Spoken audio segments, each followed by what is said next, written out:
So yes, all students, a very good evening to you all and welcome back to Enlightened Educators. ನನಗೆ ಒಬ್ರು question ಮಾಡಿದ್ರು. Just a minute, I'll just open that question. how to pass control system ಹೇಗೆ pass ಮಾಡೋದು ಅಂತ ಕೇಳ್ತಿದ್ರು. So ಅದಕ್ಕೆ answer ಮಾಡ್ತಾ ಇದ್ದೀನಿ. It is not only for that particular person because there are many people who are aiming to pass control system who are finding it very difficult. The first thing, the second thing is I wanted to say is many people have a control system backlog. So previously irutalva control system, so previously it might be control system of 18 EC or some 43 or so, and 17 EC 43 and 15 EC 43 ಆ backlogs ಇರೋ ಅಂಥವರಿಗೂ applicable ಆಗುತ್ತೆ. ದಯವಿಟ್ಟು ಗಮನ ಇಟ್ಟು ಇದನ್ನು watch out ಅನ್ನ ಮಾಡಿ ಆಯ್ತಾ. So that it helps you a lot. So the first main thing you all have to do is you all have to take up model number 1. Model number 1 100% super module. ನಾನು ನಿಮ್ಗೆ ಹೇಳ್ದಂತೆ model number 1 ಅಲ್ಲಿ you have types of control system and effect of feedback system. ನಿಮ್ಮ first question ಬರುವಂತದ್ದೇ define, open loop or differentiate. I'll write it, please wait.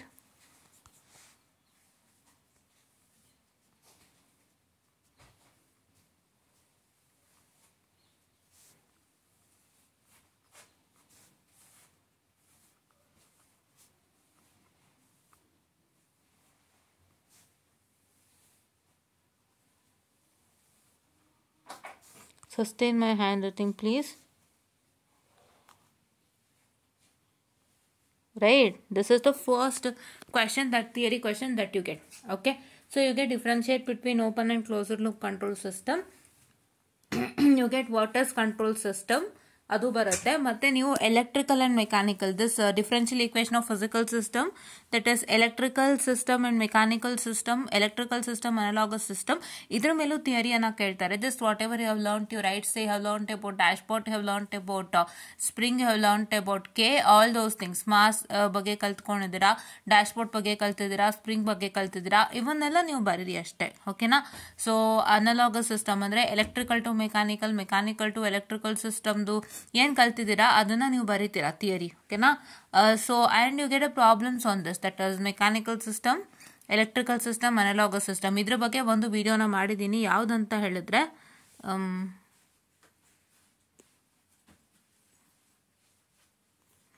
this video, VTU control system important update 127 views 3 days ago. I am repeating it, VTU control system important update 127 views 3 days ago. ಈ ವಿಡಿಯೋನ ಮಾಡಿದ್ದೀನಿ, ದಯವಿಟ್ಟು checkout ಅನ್ನ ಮಾಡ್ಕೊಳ್ಳಿ. ಓಕೆನಾ.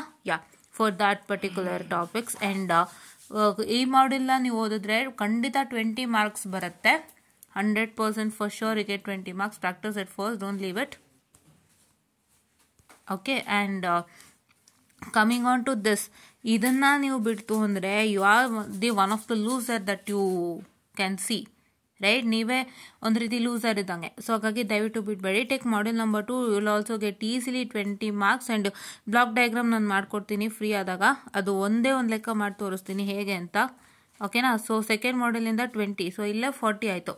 So ನಿಮ್ಗೆ ಇದಕ್ಕಿಂತ ಬೇಕಾ ಅಲ್ವಾ. So both are easy, don't leave that. Okay. And ನಾವು coming on to this module 4ಗೆ ಬನ್ನಿ. ಮಾಡ್ಯೂಲ್ 4 ಮಾಡ್ಕೊಳ್ಳಿ. ಮಾಡ್ಯೂಲ್ 4 ಮಾಡ್ಕೊಂತು ಅಂದರೆ ಮತ್ತೆ 20. I am telling you how easily you can crack your exams. ಆಯಿತಾ. ಯಾವ ಈಸಿಯೆಸ್ಟ್ ಪಾತ್ಗೆ ಹೋಗಬೇಕು ಅಂತ ತುಂಬ ಜನಕ್ಕೆ ಇದೇ ಗೊತ್ತಾಗಲ್ಲ. they'll try to start with the beginning and they'll try to say that oh ನಾನು ಇದನ್ನು ಮಾಡಿದೆ ಅದನ್ನು ಮಾಡಿದೆ ಅಂತ ಅಲ್ಲ. you have to start according to how comfortable you are with the subject and which you feel easier. Because ನಿಮಗೆ ಈಗ main ಆಗಿ ಮಾರ್ಕ್ಸ್ ಬೇಕಾಗಿರೋದು. On all this subject you need marks. See, the one thing that you all do is you all take up each and every subject seriously. Don't do that because there are many subject which is not required for you in future. ಫ್ಯೂಚರಲ್ಲಿ ಬೇಕಾಗಿರೋಂಥ ಕೆಲವೊಂದು ಸಬ್ಜೆಕ್ಟ್ಗಳು ನಿಮಗೆ ಫ್ಯೂಚರಿಗೆ ಬೇಕಾಗಿರಲ್ಲ. ಹೌದಾ. So ನೀವೇನು ಮಾಡಬೇಕು ಅಂದರೆ ಅದರಲ್ಲಿ ಎಷ್ಟು basics ತಿಳ್ಕೋಬೇಕೋ ಅಷ್ಟು ತಿಳ್ಕೋಬೇಕು. See when you go in to any of the companies, they don't ask you to solve this block diagram or they don't ask you to solve this the signal flow graph. Or ನೀವು network analysis ಅಲ್ಲೇ ಓದಿದ್ದೀರಾ. You have learn regarding 2 port network and mesh and nodal analysis ಎಲ್ಲ ಲೆಕ್ಕ ಮಾಡಿದ್ದೀರಾ. Superposition, Thevenin's and Norton's, reciprocity, maximum power transfer ಎಲ್ಲ ಮಾಡಿದ್ದೀರಾ. ಅದನ್ನೆಲ್ಲ ನಿಮ್ಗೆ ಯಾರು ಸಾಲ್ವ್ ಮಾಡಿ ಅಂತ ಕೇಳಲ್ಲ.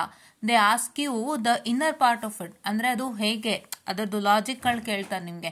ಅಂದರೆ ಒಂದು ರೆಸಿಸ್ಟೆನ್ಸಲ್ಲಿ ಕರೆಂಟ್ ಫ್ಲೋ ಆಗೋ ಬಗ್ಗೆ ಇರ್ಬೋದು, ಅಥವಾ ಒಂದು ರೆಸಿಸ್ಟೆನ್ಸಲ್ಲಿ ಹೇಗೆ current division rule, that is KCL and KVL ಮೇನಾಗಿ ಕೇಳ್ತಾರೆ. ಸೊ ಈ ಥರ ಅದರಲ್ಲಿ ತುಂಬ ಹೈಲೈಟೆಡ್ ಟಾಪಿಕ್ಸನ್ನು ನಿಮ್ಮ ಒಂದು ಇಂಟರ್ವ್ಯೂವಲ್ಲಿ ಇಫ್ ದೇ ಆಸ್ಕ್ ಯು ಕೇಳೋ ಅಂಥದ್ದು. ಸೊ ಹಾಗಾಗಿ ನೀವೇನು ಮಾಡಬೇಕು ಅಂದರೆ don't take in to too extent of seriousness. First ನಿಮ್ಮ ತಲೆಗೆ ಇಂಟರ್ವ್ಯೂಗೆ ಏನಿದೆ ಅದನ್ನು ಚೆನ್ನಾಗಿ ಹಾಕ್ಕೊಂಬಿಡಿ. For your exam you need to pass it, right? ಅದಕ್ಕೋಸ್ಕರ ನೀವೇನು ಪ್ಲಾನ್ ಮಾಡಬೇಕು ಅದನ್ನು ಮಾಡಿ. ಹಂಗಂತ ಹೇಳ್ಬಿಟ್ಟು ಮ್ಯಾಮ್ ನೀವು ಬರೀ ಪಾಸ್ಗೆ ಅಂತಲೇ ಹೇಳಿದ್ರಿಂದ ನಾನು ಎಲ್ಲದರಲ್ಲೂ 40 ತೊಗೊಂಬಿಡ್ತೀನಿ. ಅಲ್ಲ, have to get more marks, but not into that much of seriousness. ಯಾವ ಸಬ್ಜೆಕ್ಟಿಗೆ ತುಂಬ ಸೀರಿಯಸ್ ಆಗಬೇಕು ಅದನ್ನು ತಗೊಳ್ಳಿ. ಸೀರಿಯಸ್ನೆಸ್ ಸಬ್ಜೆಕ್ಟ್ಸ್ ತುಂಬ ಇದೆ ನಿಮ್ಮ BE-ನಲ್ಲಿ. ಅದು ನಿಮಗೆ ನೆಕ್ಸ್ಟ್ ಕೇಳ್ತಾರೆ ಎಲ್ಲಿ ಫೈನಲ್ ಇಯರಲ್ಲಿ ಯಾವ ಕಂಪ್ನಿಗೆ ಹೋದ್ರೂ. You have microwave theory and antenna, you have embedded system, you have microcontroller. ನೀವು ಇವಾಗ ಯಾರು ಮೈಕ್ರೋ ಕಂಟ್ರೋಲರ್ ತೊಗೊಂಡಿದ್ದೀರಾ ಅವರೆಲ್ಲರಿಗೂ ಗೊತ್ತಿರುತ್ತೆ. That is very serious subject that you have to take in to. And ನೀವು ಇವಾಗ ಓದಿರೋದನ್ನ ಮತ್ತೆ ನೀವು ರಿವಿಷನ್ 7 ಸೆಮ್ಮಿಗೆ ಮಾಡಲೇಬೇಕಾಗುತ್ತೆ. ಕೇಳ್ತಾರೆ ನಿಮ್ಮ ಇಂಟರ್ವ್ಯೂವಲ್ಲಿ. So microcontroller plays an important role even in software also, software companies also. ಅದನ್ನು ನೀವು ಚೆನ್ನಾಗಿ ತಲೆನಲ್ಲಿ ಇಟ್ಕೋಬೇಕು.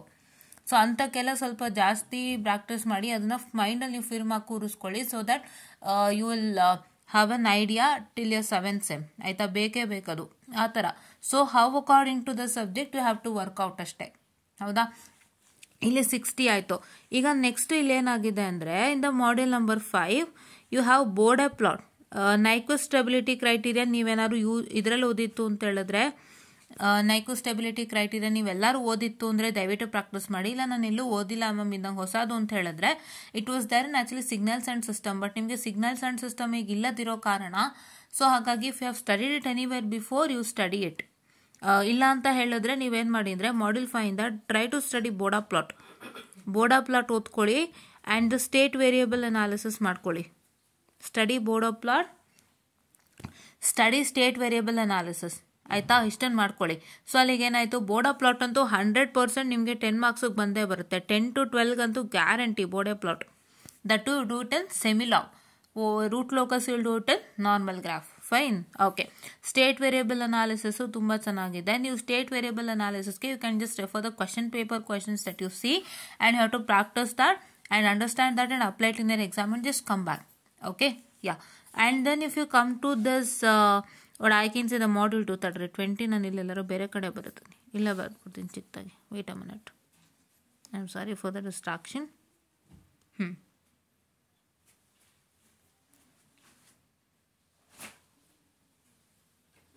Please wait guys. ಓಕೆ, ನಾವು ಮಾಡ್ಯೂಲ್ ನಂಬರ್ 3 ತಗೊಳ್ಳೋದಾದ್ರೆ, ಮಾಡ್ಯೂಲ್ ನಂಬರ್ 3ಅಲ್ಲಿ ನಿಮ್ಗೆ ಏನಾಗುತ್ತೆ ಅಂದರೆ there is one concept like ಫಾರ್ಮುಲಾಗಳಿರುತ್ತೆ. Long with that will be having a problem. Please wait, I just tell you what is that concept. Just a minute. I am sorry for the distraction guys. Please to sustain for a minute or so.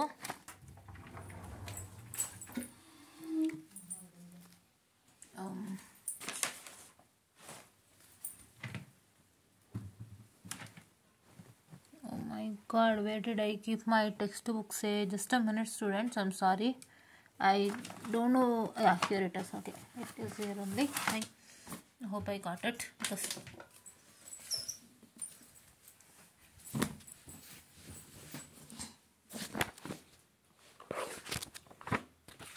Yes, I got it. So you have I haven't done second module for you all, that is module number 3 for you all. So ಹಾಗಾಗಿ ನಾನು ಇದು ಸ್ವಲ್ಪ ನೋಡಬೇಕು. So ಅದಕ್ಕೆ ಈಗ book open ಮಾಡಿದ್ದೀನಿ.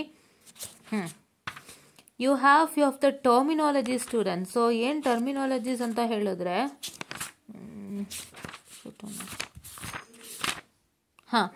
you have some terminologies. Say transient response specification for second order system. ನಿಮ್ಮ module number 3 ಅಲ್ಲಿ ಇದೆ. ಹೌದಾ? Transient response specification for second order system. See time response specification ಅಂತ ಹೇಳಿದ್ದಾರೆ. ಟ್ರಾನ್ಸಿಯೆಂಟು ಟೈಮ್ ಎಲ್ಲ ಒಂದೇ. Transient response specification of second order system ಇದೇನೆ. Time response ಗುರ್ತಾಕಿದ್ದೀನಲ್ಲ ಅದು. You have delay time, rise time, and you have I'm sorry for the distraction. Peak time, peak overshoot, settling time ಇದೆ, ಇವನ್ನೆಲ್ಲ ನೀವು ಓದ್ಕೊಳ್ಳಿ ಆಯಿತಾ. ಇವನ್ನೆಲ್ಲ ನೀವು ಡೆಫಿನಿಷನ್ ಕೂಡ ಇದೆ, ಓದ್ಕೊಳ್ತೀರಾ ಅಂತೆ. So definition in the sense of definition and a formula along with the diagram you have transient response specification diagram ಇದೆ. ಇದನ್ನ ನೀಟಾಗಿ ಓದ್ಕೊಳ್ಳಿ. This is very important and this is required. Okay ಆಯಿತಾ. ಇದರ ಡೆಫಿನಿಷನ್ ಇದೆ ಪ್ಲಸ್ ಫಾರ್ಮುಲಾ ಇದೆ. So ನಾವು here you come with derivation of peak time, derivation of the peak overshoot MP, peak time is TP, and derivation of TR. TR is rise time, and derivation of TS. TS is nothing but settling time. All those derivations are there. You're going to practice the derivation and you have a problem based on the time response specification of second order system.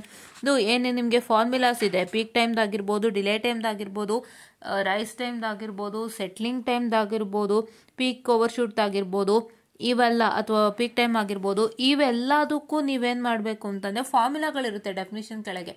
ಆ ಫಾರ್ಮುಲಾಗಳನ್ನ practice ಮಾಡ್ಕೊಳ್ಳಿ. ಫಾರ್ಮುಲಾಗೆ ಸಂಬಂಧಪಟ್ಟಂಥ ಪ್ರಾಬ್ಲಮ್ಸ್ಗಳು ಕೊಟ್ಟಿರ್ತಾರೆ ನೋಡಿ ನಿಮ್ಮ question ಪೇಪರಲ್ಲಿ. A second order system is given by C of S by R of S is equal to 25 divided by s square plus 6s plus 25. Find its rise time, peak overshoot, settling time if subjected to unit step input. Also calculate the expression for its output response. ಈ ಥರದ್ದೆಲ್ಲ ಲೆಕ್ಕ ಕೊಡ್ತಾರೆ. So ಇದನ್ನ ನೀವು ಚೆನ್ನಾಗಿ practice ಮಾಡ್ಕೊಳ್ಳಿ. ಇದು ನನ್ನ ಕೈಲಾದರೆ ಮಾಡ್ಕೊಡ್ತೀನಿ, ನಾನು ನೋಡ್ತೀನಿ ಇದಾಗುತ್ತೆ. ನಂಗೆ ಸ್ವಲ್ಪ ಇದು ತುಂಬ ಚಿಕ್ಕದಿದೆ, ನೋಡಿ ನಿಮಗೆ ಯಾವ್ದಾಗುತ್ತೆ ಅದನ್ನು ನೀಟಾಗಿ ಮಾಡ್ಕೊಡ್ತೀನಿ ಆಯಿತಾ. ಸೊ ಇದನ್ನು ಪ್ರಾಕ್ಟೀಸ್ ಮಾಡಿ ಮಾಡ್ಯೂಲ್ ನಂಬರ್ 3 ಇಂದ. ಸೊ ನಿಮಗೆ ತುಂಬ ಒಳ್ಳೆ ಮಾರ್ಕ್ಸ್ ಬರುತ್ತೆ. ಒಂದು 8 ಮಾರ್ಕ್ಸು, 6 ಮಾರ್ಕ್ಸು, 10 ಮಾರ್ಕ್ಸ್ ಈ ಥರ ಬರುತ್ತೆ ಕ್ವಶನು. ಅದು ಅಲ್ಲದಂತೆ ನನಗೆ ಹೇಳಿರೋಂಥ ಥಿಯರಿ ಮತ್ತು ಡಿರೈವೇಷನ್ ಕೂಡ ಇನ್ಕ್ಲೂಡ್ ಆಗುತ್ತೆ, ಅದನ್ನು ಬರುತ್ತೆ. ಸೊ ಅದರಿಂದನೂ ನಿಮ್ಗೆ ಒಳ್ಳೆ ವೇಟೇಜ್ ಇದೆ. ಸೊ ಹಾಗಾಗಿ ನಿಮ್ಗೆ ಏನಾಯಿತು, ನಾನು 10 ಅಂತ ಇಟ್ಕೊಳ್ರು, ನಾನು 10 ಇಟ್ಕೋತೀನಿ ಇಲ್ಲಿ ಆಯಿತಾ. ಇಲ್ಲಿ ನಿಮಗೆ ಏನಾಯಿತು 10 and 12 ಅಂತ ಬರ್ದಿದ್ನ ನಾನು. 10 to 12 ಮಾರ್ಕ್ಸಸ್ ಫಾರ್ ಬೋರ್ಡೆ ಪ್ಲಾಟ್, ಹೌದಾ. 10 to 12 is for Boda plot. And state variable analysis ಇಂದ ನೀವು ಲೆಕ್ಕ ತಗೊಂಡ್ರೆ ಒಂದು ಕ್ವಶನ್ ಬರುತ್ತೆ. ಇಲ್ಲೂ 20 ಹಾಕಿ. Why? Because if you get a question on Boda plot along with state variable analysis, then it is very easier for you to crack your exams. ಹೌದಾ. ಅಥವಾ if you get Boda plot along with Nyquist plot stability criterion ಅಂದ್ರೂ 20 ಬರುತ್ತೆ. So ಹಾಗಾಗಿ 20 ಇಟ್ಕೊಂಡಿದ್ದೀನಿ. So you get 90 marks. So ಈ ಥರ practice ಮಾಡಿ ಆಯಿತಾ. This is how you have to practice. ಓಕೆನಾ. This is what you have to do. This is how we have to practice. This is how we have to work it on. ಆಯಿತಾ. So questions ಅಂತೂ ನಾನು ಹೇಳೋ ಹಾಗೆ ಇಲ್ಲ, question paper ಕ್ವಶನ್ಸೇ ಮಾಡಬೇಕು. ಇದಕ್ಕೆ ನಾನು ಡೀಟೇಲ್ ಕೊಟ್ಟಿದ್ದೀನಿ. 15 EC 43, 18 EC 43, 17 EC 43. Along with you can refer the question paper, that is circuits and controls question paper refer ಮಾಡ್ಬೋದು. ಅದ್ರದ್ದು ಸಬ್ಜೆಕ್ಟ್ ಕೋಡ್ ಹೇಳ್ತೀನಿ. ಅದರಲ್ಲಿ ನಿಮಗೆ 3, 4 and 5 ರೆಫರ್ ಮಾಡೋಕ್ಕೆ ಮಾತ್ರ ಅವಕಾಶ ಇರುವಂಥದ್ದು. ಯಾವುದರಲ್ಲಿ? ನಿಮ್ಮ ಸರ್ಕ್ಯೂಟ್ಸ್ ಆ್ಯಂಡ್ ಕಂಟ್ರೋಲ್ಸಲ್ಲಿ. Wait a minute guys, I am sorry for the distraction. Circuits and ಕಂಟ್ರೋಲ್ಸಲ್ಲಿ ನಿಮಗೆ ಆಪರ್ಚುನಿಟಿ ಇರೋದು only 3. Only I can say 3 ಮಾಡ್ಯೂಲ್ಸ್ನ ರೆಫರ್ ಮಾಡಲಿಕ್ಕೆ. Module 1 and 2 network. ಸೊ ನಿಮಗೆ ಗೊತ್ತಾಗುತ್ತೆ ಅದು ನೋಡೋ ತಕ್ಷಣ. ಫಸ್ಟ್ ಮಾಡ್ಯೂಲ್, ಸೆಕೆಂಡ್ ಮಾಡ್ಯೂಲ್ ಬಂದು ಕಂಪ್ಲೀಟ್ಲಿ ನೆಟ್ವರ್ಕ್ ಅನಾಲಿಸಿಸ್ ಅಂತ ನಿಮಗೆ ಗೊತ್ತಾಗುತ್ತೆ. ಸೆಕೆಂಡ್ ಬಂದು ಇಟ್ ಈಸ್ 3, 4 and 5 ಬಂದು ಇಟ್ ಈಸ್ ನಥಿಂಗ್ ಬಟ್ ಯಾರ್ ಕಂಟ್ರೋಲ್ ಸಿಸ್ಟಮ್ಗೆ ಸಂಬಂಧಪಟ್ಟಂಥ ಟಾಪಿಕ್ಸ್ ಆಗಿರೋವಂಥದ್ದು. ಸೊ ಹಾಗಾಗಿ ಅದನ್ನು ರೆಫರ್ ಮಾಡಿ. The subject code is 21. I'm sorry for the distraction. EC 43. 21 EC 43. ಓಕೆನಾ. You refer that. ಅಷ್ಟು question papers along with scheme of valuation refer ಮಾಡಿ. ಸ್ಕೀಮ್ ಆಫ್ ವೈಲೇಷನ್ ಲಿಂಕ್ ಬಂದು ನಮ್ಮ ಕಮ್ಯುನಿಟಿ ಪೇಜಲ್ಲಿದೆ. ಕಮ್ಯುನಿಟಿ ಪೇಜ್ನ ದಯವಿಟ್ಟು open ಮಾಡಿ. ತುಂಬ ಇದು ಮಾಡ್ಕೋಬೇಡಿ, ಲೈಕ್ ಆಲಸ್ಯ ಮಾಡ್ಕೊಳಕ್ಕೆ ಹೋಗ್ಬೇಡಿ. ದಯವಿಟ್ಟು ನಮ್ಮ ಚಾನಲ್ ಓಪನ್ ಮಾಡಿ. Control system lecture series open ಮಾಡಿ ಫಸ್ಟು. ನೀವು ಅದು ಯಾರೂ ಮಾಡ್ತಾ ಇಲ್ಲ. ನನಗೆ have less views actually. Wait, let me open how much views ಅದ. 540 ಇದೆ, ಇನ್ನೂ ಜಾಸ್ತಿ ಆಗಬೇಕು ನೋಡಿ. ಕಂಟ್ರೋಲ್ ಸಿಸ್ಟಮ್ ಪ್ಲೇಲಿಸ್ಟನ್ನು ದಯವಿಟ್ಟು ಓಪನ್ ಮಾಡಿ. ನಮ್ಮ ಚಾನಲ್ಗೆ ಹೋಗಿ ಕಂಟ್ರೋಲ್ ಸಿಸ್ಟಮ್ ಪ್ಲೇಲಿಸ್ಟ್ ಓಪನ್ ಮಾಡ್ಕೊಳ್ಳಿ. ನೀವು ಸ್ವಲ್ಪ ಕಷ್ಟಪಟ್ಟರೆ ನಿಮಗೂ ಎಲ್ಲನೂ ಸಿಗುತ್ತೆ, ಹೌದಾ. ಸೊ ಪ್ರತಿ ಸತಿನೂ ನಾವೇ ನಿಮಗೆ ಅದು ಡಿಸ್ಕ್ರಿಪ್ಷನಲ್ಲಿ ಹಾಕ್ತಾ ಹೋದರೆ ನೀವು ಚಾನಲೇ ಓಪನ್ ಮಾಡೋದಿಲ್ಲ. ಅದಕ್ಕೆ ದಯವಿಟ್ಟು ಓಪನ್ ಮಾಡಿ ಇಲ್ಲಿ ನೋಡಿ ಆಯಿತಾ. ಇದರಲ್ಲೆಲ್ಲ ಇದೆ. ಪ್ಲಸ್ ಇನ್ನೊಂದಿಷ್ಟು ಎಕ್ಸ್ಟ್ರಾ ಆ್ಯಡ್-ಆನ್ಸು ಕೂಡ ಬರುತ್ತೆ ಆಯಿತಾ.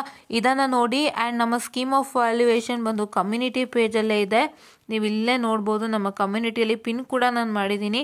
ಇದೇ ಸ್ಕೀಮ್ ಆಫ್ ವ್ಯಾಲ್ಯೂಯೇಷನ್ ಲಿಂಕು. ಇದನ್ನು ಕ್ಲಿಕ್ ಆನ್ ಮಾಡಿ.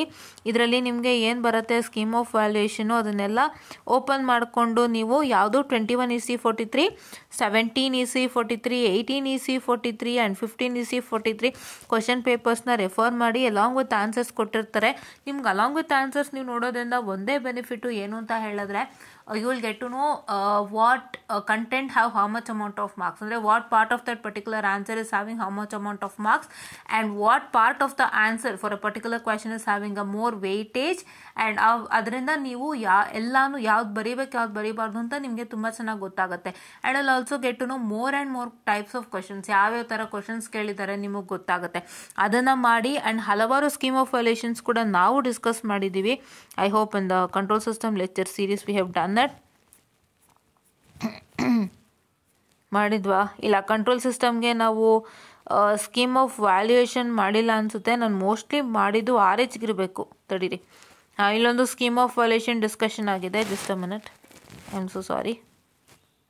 ಹಾಂ ನೋಡಿ, ಇಲ್ಲೊಂದು ಸ್ಕೀಮ್ ಆಫ್ ವ್ಯಾಲ್ಯೂಯೇಷನ್ ಡಿಸ್ಕಷನ್ ಆಗಿದೆ. Hopes have done it for RH ಕ್ರೈಟೀರಿಯಲ್. ಇದೇ ಥರ ನೀವು ಪ್ರತಿಯೊಂದಕ್ಕೂ ಮಾಡ್ಕೊಬೇಕಾಗತ್ತೆ. ದಯವಿಟ್ಟು ಪ್ರತಿಯೊಂದಕ್ಕೂ ನೀವು ಈ ಥರ ಸ್ಕೀಮ್ ಆಫ್ ವ್ಯಾಲ್ಯೂಯೇಷನ್ ತೊಗೊಂಡೇ ಓದ್ಕೊಳ್ಳಿ. ಬರೀ ಕ್ವಶನ್ ಪೇಪರ್ ಸಾಕಾಗಲ್ಲ. ಬಿಕಾಸ್ ನೀವು ವಿಡಿಯೋನ ಅರ್ಥ ಮಾಡ್ಕೋಬೇಕಂದ್ರೆ scheme of valuation is only the way that you can understand the video people. ಅವ್ರು ಹೇಗೆ ಇವ್ಯಾಲ್ಯೂಯೇಟ್ ಮಾಡ್ತಾರೆ and how it has been, how they are taking up that, ಹೇಗೆ ತಗೋತಾ ಇದ್ದಾರೆ ಅವರು ಅದನ್ನು ಅಂತ ಒಂದು ಕ್ವಶನ್ಗೆ ಹೇಗೆ ಆನ್ಸರ್ ಮಾಡಬೇಕು ಅಂತ ಅವ್ರು ಹೇಳ್ತಾ ಇದ್ದಾರೆ, ಯಾವ ಪಾರ್ಟಿಗೆ ಎಷ್ಟು ಮಾರ್ಕ್ಸ್ ಅಸೈನ್ ಮಾಡ್ತಾ ಇದ್ದಾರೆ, which is very important and which is not of that importance ಎಲ್ಲ ನೀವು ನೋಡ್ಕೊಂಡು ನೀಟಾಗಿ ಅವರು ಅಂತಕ್ಕೆ ನೀವು ಬರಿಬೋದು. ಸೊ ಇದೊಂದನ್ನು ಫಾಲೋ ಮಾಡಿ ಅಂತ ಹೇಳ್ತಾ, so this is what is how to pass control systems. ಯಾರ್ಯಾರೆಲ್ಲ ಕಂಟ್ರೋಲ್ ಸಿಸ್ಟಮ್ ತುಂಬ ಕಷ್ಟಪಡ್ತಿದ್ದೀರಾ, ಏನೂ ಇಲ್ಲ. ಆ್ಯಕ್ಚುಲಿ ಲೆಕ್ಕ ಹಾಕೋಕೆ ಹೋದರೆ ನಿಮ್ಮ EMFTಗಿಂತ ಕಂಟ್ರೋಲ್ ಸಿಸ್ಟಮು ಎಷ್ಟೋ ಪರವಾಗಿಲ್ಲ. ಹೌದಾ? EMFTಗಿಂತ ಕಂಟ್ರೋಲ್ ಸಿಸ್ಟಮ್ ಎಷ್ಟೋ ಪರವಾಗಿಲ್ಲ. EMFTನೂ ಚೆನ್ನಾಗಿದೆ. ದಯವಿಟ್ಟು EMFTನೂ ಕಷ್ಟ ಅಂತ ಯಾರು ಅಂದ್ಕೊಳ್ಳೋದಕ್ಕೆ ಹೋಗಬೇಡಿ. ಓಕೆ, ದಯವಿಟ್ಟು EMFT ಕಷ್ಟ ಅಂತ ಯಾರು ಅಂದ್ಕೊಳ್ಳೋದಕ್ಕೆ ಹೋಗಬೇಡಿ. The one thing that you have to understand is EMFT is also physics ಕಂಟಿನ್ಯೂಷನ್ನೇ EMFT. ನೀವು EMFTನ ಕರೆಕ್ಟಾಗಿ ನೀವು ಗಮನಿಸಿದ್ರೆ, EMFT ಬುಕ್ನ ಕೂತ್ಕೊಂಡು ನೀಟಾಗಿ ಗಮನಿಸಿದ್ರೆ ನಿಮಗೆ ಆಲ್ಮೋಸ್ಟ್ ನೀವು 12th ಅಂದರೆ CBSE ಅಲ್ಲ, CBSEಲಿ ಓದಿರೋಂಥ ಕಾನ್ಸೆಪ್ಟ್ಸು ಮತ್ತು ನೀವು ಅಕಸ್ಮಾತ್ PUC ಆಗಿದ್ದರೆ PUCಯಲ್ಲಿ ಓದಿರೋಂಥ ಕಾನ್ಸೆಪ್ಟ್ಸೇ ಇರುತ್ತೆ. ನೀವು ಕರೆಕ್ಟಾಗಿ ಗಮನ ಇಟ್ಟು ನೋಡಿದ್ರೆ ಒಂದು 50% of the things that you have studied in PU have appeared there. PUC physics first PUCಲಿ ಆಗಿರ್ಬೋದು, ಸೆಕೆಂಡ್ PUCಲಿ ಆಗಿರ್ಬೋದು, ಅದನ್ನು ನೀವು ನೀಟಾಗಿ ಗಮನಿಸಿ, ಅದನ್ನು ಬಿಡಲೇಬೇಡಿ. PU ಓದಿರೋದನ್ನ ಮತ್ತೆ ಇಲ್ಲಿ ನೀವು ಓದ್ತಾ ಇದ್ರೆ ನಿಮಗೆ PU ಓದಿರೋದೆಲ್ಲೋ ನಿಮಗೆ ಕನೆಕ್ಷನ್ ಬರುತ್ತೆ. That is 100% sure. So PU ಓದಿರೋಂಥ ಕಾನ್ಸೆಪ್ಟ್ನ ಇಲ್ಲಿ ಬಿಡಕ್ಕೆ ಹೋಗಬೇಡಿ. ಸೊ 2 ವರ್ಷ ಆಗಿದೆ ಅಲ್ವಾ? ಸೊ ನೀವು PUC ಬರೆದಿರ್ತೀರಿ. ಇವಾಗ ನೀವು 4th ಸೆಮಿಸ್ಟರ್ ಅಂತ ಹೇಳಿದ್ರೆ ದಿಸ್ ಇಸ್ 24. ನೀವು 22 PUC ಬರೆದಿರ್ತೀರಿ ಎಕ್ಸಾಮ್ನ ಫಿಸಿಕ್ಸ್ ಅಲ್ಲ. ಸೊ ಈಗ 24. So it is been 2 years. So ನಿಮ್ಗೆ ನೆನಪಿರುತ್ತೆ, ಎಲ್ಲೋ ಒಂಚೂರು ಕನೆಕ್ಷನ್ಸ್ ಆಗುತ್ತೆ. ದಯವಿಟ್ಟು ಅದನ್ನು ಮಾಡ್ಕೊಳ್ಳಿ ಅಂತ ಹೇಳ್ತಾ, and please to follow this. One was finding difficulties in control system anta helta. I'll just wind up this small session and thank you.